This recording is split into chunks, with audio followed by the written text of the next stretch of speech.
Hi all, டக்குன்னு இந்த பிக்சரை ஸ்னாப் வச்சுக்கோங்க. இதை வச்சு தான் நம்ம 3 டிஃப்ரெண்ட் டைப்ஸ் ஆஃப் கொழுக்கட்டை செய்யலாம் ஈஸியாக.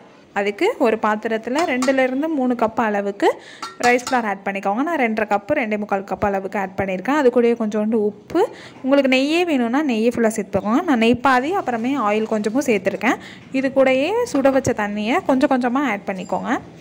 ஒரே தடியாக எல்லாத்தையும் ஊற்றிடாதீங்க, கொஞ்சம் கொஞ்சமாக ஆட் பண்ணி. நான் வந்து 2 கப் அளவுக்கு கிட்ட ஊற்றினேன், 2 டம்ளர் அளவுக்கு கொஞ்சம் கொஞ்சமாக ஆட் பண்ணி அதை நல்லா சாஃப்டான பதத்தில் பிசைஞ்சு வச்சுக்கோங்க. இப்போ மாவு ரெடி ஆகிடுச்சு. இதை வந்து 3 பார்ட்டிஷனாக பிரித்து எடுத்துக்கிறேன். ஏன்னா நான் இன்றைக்கி 3 டிஃப்ரெண்ட் டைப்ஸ் ஆஃப் கொழுக்கட்டை செய்ய போகிறேன், அதுக்கு தான்.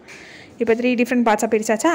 இதுக்கு ஒரு சட்டியில் கொஞ்சமாக எண்ணெய் ஊற்றி கடுகு, கருப்பு உளுத்தம் பருப்பு, கடலை பருப்பு இது 3த்தையும் ஃபஸ்ட்டு தாளித்து அந்த மாவுலேயே கொட்டிடுங்க. ஃபஸ்ட் பார்ட்டிஷன் மாவில். அடுத்து கொஞ்சோண்டு பட்டை மிளகாயை, வர மிளகாயை விதை நீக்கிட்டு அதையும் கருவேப்பிலையும் சேர்த்துருக்கேன். 1-2 விதை இருந்தால் பரவாயில்ல, ஆனால் ரொம்ப விதை இருக்க வேணாம். எல்லா விதையும் எடுத்துகிட்டு குட்டி குட்டியாக கட் பண்ணிக்கோங்க.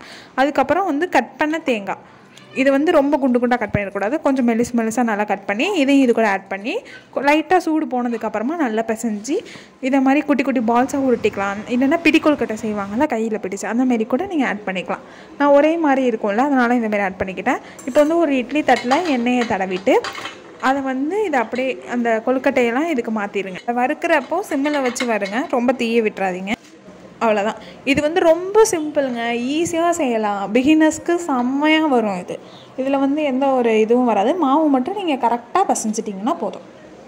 இந்த கொழுக்கட்டை சூப்பராக இருக்கும். அவ்வளோதான், எல்லாத்தையும் ஆட் பண்ணியாச்சா. இதை வந்து அந்த இட்லி பானையில் வச்சு ஒரு 5 மினிட்ஸ் ஸ்டீம் பண்ணி எடுத்திங்கன்னா செம்ம டேஸ்ட்டான கார கொழுக்கட்டை ரெடி. இதை வந்து நீர் கொழுக்கட்டைன்னு சொல்லுவாங்க. அந்த நீர் கொழுக்கட்டை வந்து ஸ்ட்ரைட்டாக தண்ணியில் வேக வச்சு எடுப்பாங்க. அதெல்லாம் கொஞ்சம் ரிஸ்கியாக இருக்கும். அதுக்கு நம்ம இப்படி சேர்த்துக்கிட்டோன்னா ரொம்ப ஈஸியாக இருக்கும்ல, அதுக்கு தான். இதை நான் வேக வச்சு எடுத்து காட்டுறேன் பாருங்கள். அங்கே பாருங்கள், வெந்துருச்சா. செம்ம டேஸ்ட்டாக இருந்துச்சுங்க. இதை பிள்ளையாருக்கு படைச்சிட்டு எல்லோரும் சர்வ் பண்ணி சாப்பிட்டாச்சு. அவ்வளோதான். தேங்க்ஸ் ஃபார் வாட்சிங்.